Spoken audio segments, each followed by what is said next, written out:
Kata-kata sering kita ucapkan tanpa berpikir. Kadang hanya lewat chat, kadang hanya lewat candaan, kadang lewat komentar.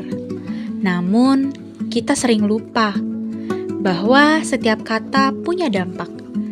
Dan sekali terucap, ia tak bisa ditarik kembali.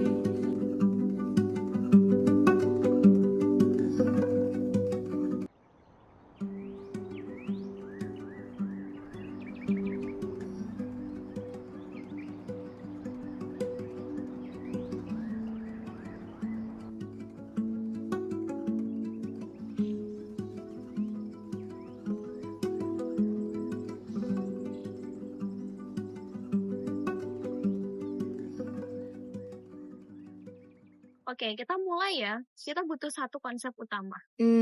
Sebenarnya aku tuh udah punya ide, guys. Cuma aku bingung jelasinnya gimana. Coba ngomong aja dulu, nggak usah muter-muter. Jelasin dong, Sal. Iya, maksudku kalau kita terlalu fokus ke pesan itu tuh, Sal, jujur, kamu kalau ngomong tuh ribet. Kan sabar dikit coba. Pas di videonya itu harus masukin video Kang Mandi yang 17 menit itu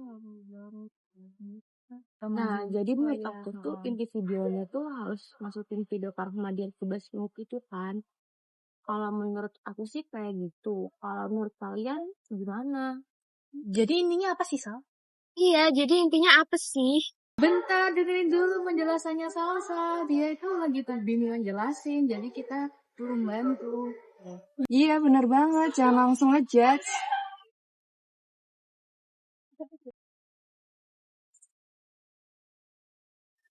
Kamu beneran gak apa-apa?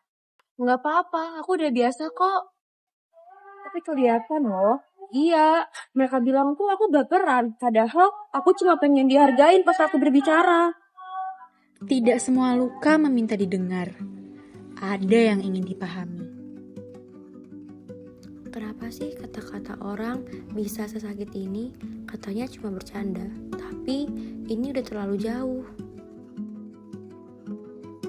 Kata-kata yang tidak santun sering tinggal lebih lama di ingatan.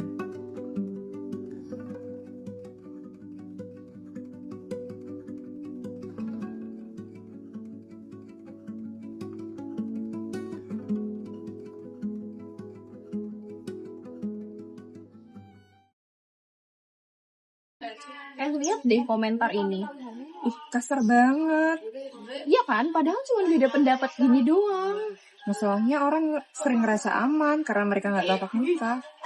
Iya ya, ngomong kasar sekarang jadi gampang banget. Bener.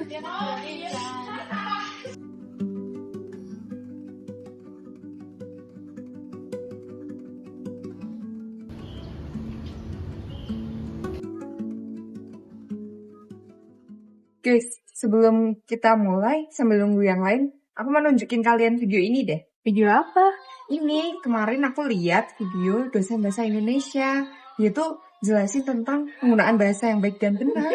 Bahasa doang, kok dibahas serius? Justru karena kelihatannya sepele. Ya udah, kita coba nonton. Budaya 5S ini menjadi salah satu bagian upaya kita ketika berkomunikasi.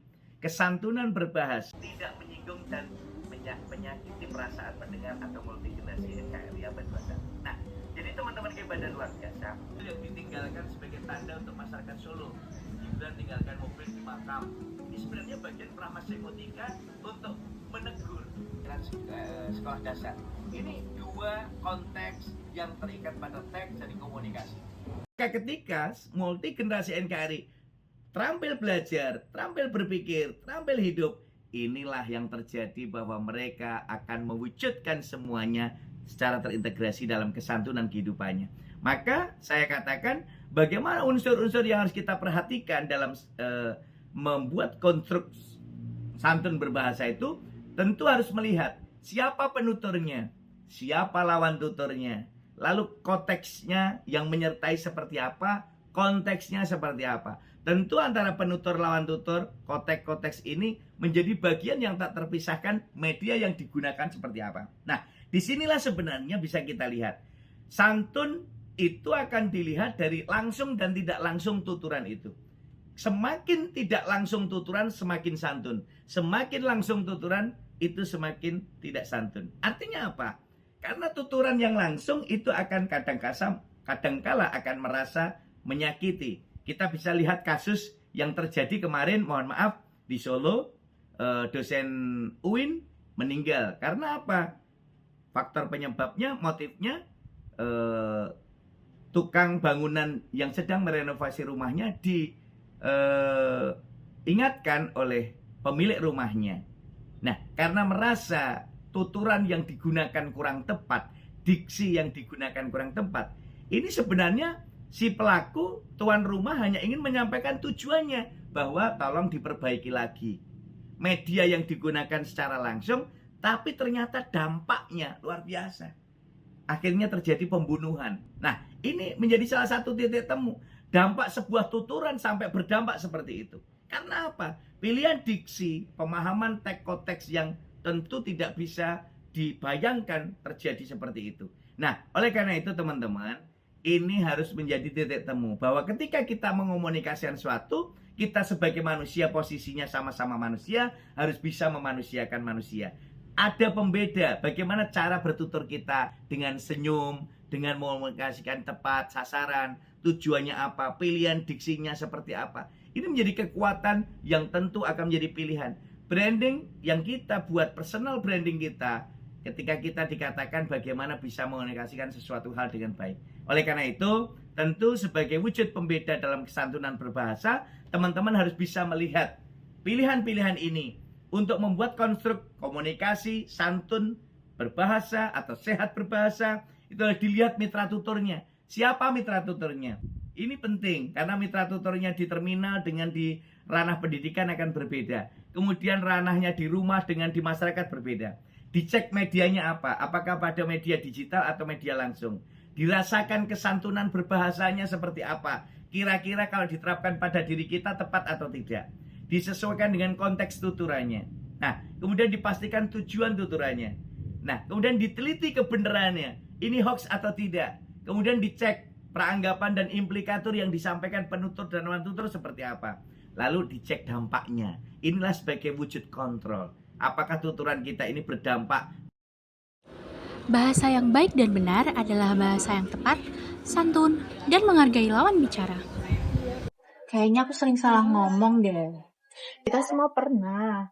Iya, tapi dampaknya beda buat orang lain. Iya, ternyata bahasa itu penting banget ya untuk komunikasi kita sehari-hari sama orang lain. Iya, benar banget. Makanya kita harus merhatiin bahasa kita kalau waktu kita berkomunikasi dengan orang lain.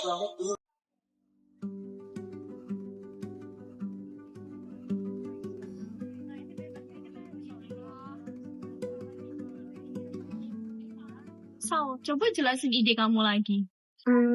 Kalau menurut aku, pesan utamanya itu tentang bagaimana bahasa mempengaruhi hubungan sih.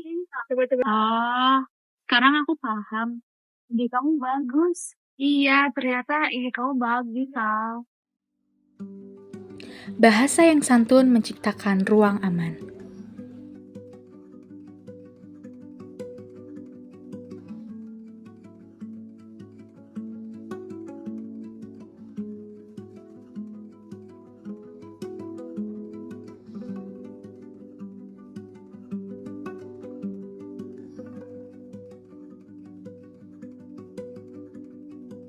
Kayaknya diskusi kita kali ini beda deh.